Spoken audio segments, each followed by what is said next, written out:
अभी देखो जनता ने उनको बता दिया ना, 80 में से 33 पे सिमट गए, तो योगी करने से कोई फायदा नहीं है, फेल हो गए हैं। देश की जनता ने 240 पे टिका दिया, और ये जो जहाँ की तारीफ कर रहे हैं, वहाँ के जहाँ भगवान राम पैदा हुए थे, वहाँ की जनता ने ही उनको नकार दिया ना, हार गए। तो हार स्वीकार करो ना, क्या हो गया। तो बद्रीनाथ से हार गए, और जहाँ वो क्या तुलसीदास चित्रकूट से हार गए, रामेश्वर से हार गए। तो ये जनता ने इनको बताया, भैया ज़्यादा घमंड मत करो, और भगवान के नाम पे ज़्यादा वोट मत मंगाओ, कुछ काम करो, अत्याचार मत करो। वहाँ के लोगों के ऊपर अत्याचार हुआ है, जब तो उन्होंने वोट नहीं दिया। ये सारे ही हिंदू बहुल क्षेत्र हैं, उसके बाद भी हार रही है बीजेपी। हाँ, इसीलिए हार रही है ना। अगर विकास करा होता तो वहाँ के लोग तो खुश होते थे। तो कोई बाहर का आदमी जो टूरिस्ट है वो तो वोट देगा नहीं ना, जो लोग वहाँ रहते हैं वही देंगे ना वोट। उन्होंने वोट दिया अपना, तो सरकार को बता दिया भाई हम ना खुश हैं आपके फैसलों से। तो इनको सीखना चाहिए कि भाई तुम्हें चुना गया है जनता के लिए, और जो वहाँ पे ज़मीनें खरीदी हैं, जो दुकान खरीदी है, वो सब बाहर के लोग हैं। वहाँ के जो लोकल लोग हैं उनको कुछ नहीं दिया। वहाँ पे जो पुराने मंदिर है वो भी तोड़े गए हैं, लोगों के मकान दुकान सब तोड़े गए हैं, मुआवजा सही से नहीं दिया, और जो दुकान आवंटन करने में, जो ज़मीन आवंटन करने में बड़ा घोटाला करा है। तो लोगों ने इसलिए वहाँ की जनता ने नकार दिया ना, तो सबक लेना चाहिए। तो कहीं ना कहीं आपका कहना है कि जनता बीजेपी से नाखुश है, जिस वजह से जनता 40 पे टिक गए, जब भी इनको नहीं पता लग रहा कि नाखुश है। अरे वर्ल्ड लीडर कहते हैं, तो 240 रह गई, 272 भी नहीं आई ना।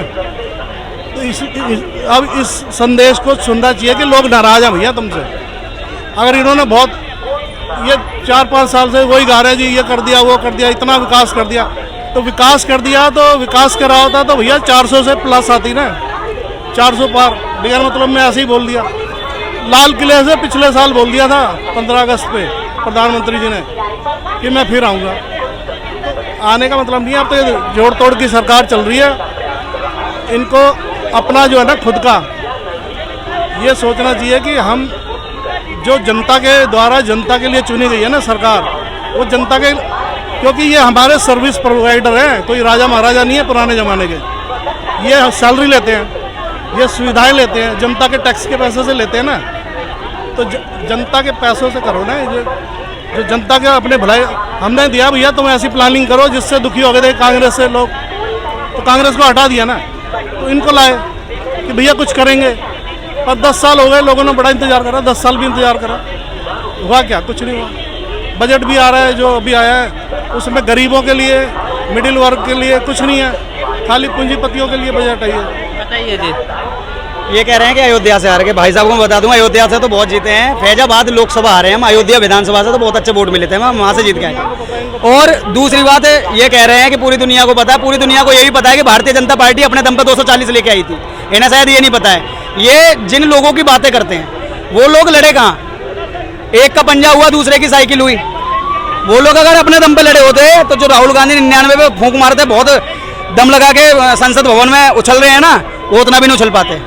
उन्होंने साथ लिया साइकिल का, तब जाके इतने वोट पा पाए, इतनी सीटें ले पाई हैं। ठीक है, और ये बातें कर रहे हैं ना, 240 भारतीय जनता पार्टी अपने दम पे लेके आई है। अगर आपको कोई विपक्ष लेके आया हो अपने दम पे 240 तो बता दीजिए। खुश होना 240। अरे भैया हम तो खुश हैं। अरे हम तो खुश हैं। झूठ क्यों? अरे हम तो बोले ही नहीं, देश से झूठ क्यों बोला? हम तो 400 बार बोल रही नहीं, हम तो ये बोल रहे हैं। झूठ क्यों बोला? हम तो ये बोल रहे हैं कि हमने अपनी सरकार बनाई। हम कहते थे कि प्रधानमंत्री हमारे नरेंद्र मोदी जी बनेंगे, और हम गर्व से कहते हैं हमने अपने प्रधानमंत्री नरेंद्र मोदी जी को बनवाया। तुम गर्व से कहते थे कि हमने पप्पू गांधी को प्रधानमंत्री बनवाया, आपने बनवा पाया हो तो बता दो। 75,000 करोड़ का लोगों को ऊपर बोझ डाल के ये प्रधानमंत्री बने हैं। जो बिहार को दिया पैकेज और आंध्रा को दिया है जो नायडू को, तो ये देश की जनता का पैसा 75,000 करोड़, ये पैसे पे इस शर्त पे बनी है ये सरकार, और जनता भुगतेगी। अब बाकी दूसरे राज्यों को नहीं चाहिए क्या? तो इन्होंने अपनी सरकार चलाने के लिए, अपने साथियों को खुश करने के लिए 75,000 करोड़ देश का जो है ना उनको आवंटित कर दिया, खाली 2 राज्यों का है। तो ये कहाँ का इंसाफ है? ये 75,000 करोड़ की कह रहे हैं कि 75,000 करोड़ रुपए बांट दिया। किसी पाकिस्तान किसी बांग्लादेश को नहीं बांटा ना। इन्होंने तो, कांग्रेस वालों ने तो पूरी जमीन ही बांट दी थी भैया। जब भारत के टुकड़े करवा के पाकिस्तान बनवा दिया था तो उन्होंने करोड़ों की जमीन ही बांट दी थी। यहाँ तो करोड़ों का पैसा भारत के किसी उस देश में लग रहा है, जिस देश में, जो उस राज्य में लग रहा है जहाँ कांग्रेस देखना भी नहीं चाहती थी। आज अगर पिछड़े राज्यों को आगे लाया जा रहा है तो भाई पेट में दर्द विपक्ष के क्यों है? इससे पहले कितना विपक्ष के मतलब जो कांग्रेस पार्टी की सरकार थी उन्होंने इन राज्यों के लिए कितना सोच लिया, कितना कर लिया। अगर आज पिछड़े राज्यों के बारे में आगे लाया उन्हें जा रहा है, पंक्ति में लगाया जा रहा है, जो आखिरी पंक्ति में खड़े होते थे, तो इसके लिए इतना घबराने वाली बात नहीं है। अगर विकास वहाँ भी होगा तो उसमें अच्छी बात है, अगर रोजगार वहाँ भी खुलेंगे तो उसमें कहीं ना कहीं बहुत अच्छी बात है। हम इस बात का स्वागत करते हैं। हम रोते नहीं है कि 75,000 करोड़ वहाँ क्यों दे दिया। अगर 75,000 करोड़ वाली बातें अरविंद केजरीवाल ने करी होती तो सही मिल जाता। लेकिन दिल्ली में क्या करा, हर घर में शराबी बैठाने वाले करा अरविंद केजरीवाल ने यहाँ पे करा, इससे ज्यादा कुछ नहीं करा था। अच्छा, उत्तर प्रदेश को क्यों नहीं दिया गया पैकेज? वहाँ तो डबल इंजन की सरकार है। तो उत्तर प्रदेश तो बढ़िया चल रहा है ना, बुलडोजर बाबा की कार्रवाई चल रही है दिन रात। जो भूमाफियाओं ने सरकारी जमीनें घेर रखी थी उन पर बुलडोजर चल रहे हैं। इतना काम हो गया जैसे अयोध्या में कोई पैर रखने को राजी नहीं था, वहाँ देख जाके देखो ना कितना बदलाव हुआ है। पूरे उत्तर प्रदेश को उत्तम प्रदेश बना दिया। वहाँ जरूरत नहीं है इसलिए नहीं दिया। जिन राज्यों को अब जरूरत है उन राज्यों को पैकेज मिल रहा है और वहाँ काम होने वाला है और दिखने वाला है। जो सबका साथ सबका विकास की बात करते थे वो किस प्रकार से सबका साथ और सबका विकास कर रहे हैं। उत्तम प्रदेश बना दिया है तो फिर जनता ने क्यों नकार दिया भैया? 80 में से 33 पे आ गए ना, तो वहाँ की जनता नाराज है ना उत्तर प्रदेश की। ये मैं तो नहीं कह रहा ना, वोट पड़े ना, तो 33 में लाके रोक दिया ना, तो इसका मतलब वहाँ के लोग कितने नाराज हैं। मैंने तो कांग्रेस की कोई बात ही नहीं करी अभी तक। कांग्रेस की मैं तो जो सरकार है उससे सवाल पूछ रहा हूँ। ये जो आप इतने पुल बह रहे हैं और जो आपका विकास पानी में बह गया सारा, जो सड़कें उखड़ गई हैं और इधर उधर जो पानी भर गया है, रामपथ पे सड़क टूट गई है, तो ये विकास के नाम पे ये ठेकेदारों के साथ मिलकर जो खाया जा रहा है ना पैसा, ये बस वही है और कुछ नहीं है। सरकार को सोचना चाहिए कि जनता हमसे नाराज़ है।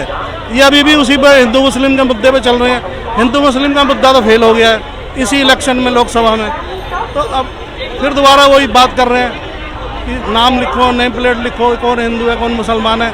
सुप्रीम कोर्ट ने फटकार मारी ना, नोटिस भी दिया सरकार को साथ में, तो ये इस चीज़ को मानते नहीं है। तो सरकार को नोटिस दिया कि भैया ये तुम क्यों कर रहे हो, खाली ये लिख सकते हो कि ये वेज है या नॉन वेज है। सुप्रीम कोर्ट ने भी ये बोला। तो सुप्रीम कोर्ट के वकील ने, जज ने उदाहरण भी दिया है कि जो वेजिटेरियन था मुसलमान का, मैं वहाँ पे खाना खाने जाता था, वो बड़ा साफ सुथरा था इस वजह से। तो ये हिंदू मुस्लिम का मुद्दा ये दोबारा चला रहे हैं और फिर ये मेरे ख्याल से 240 से अब 40 पे ही आ जाएंगे। थोड़े दिनों में यही हाल होने वाला है। चलिए, बहुत बहुत धन्यवाद। तो अभी हम खड़े थे देश की राजधानी दिल्ली में। फिलहाल ग्राउंड रियलिटी में इतना ही।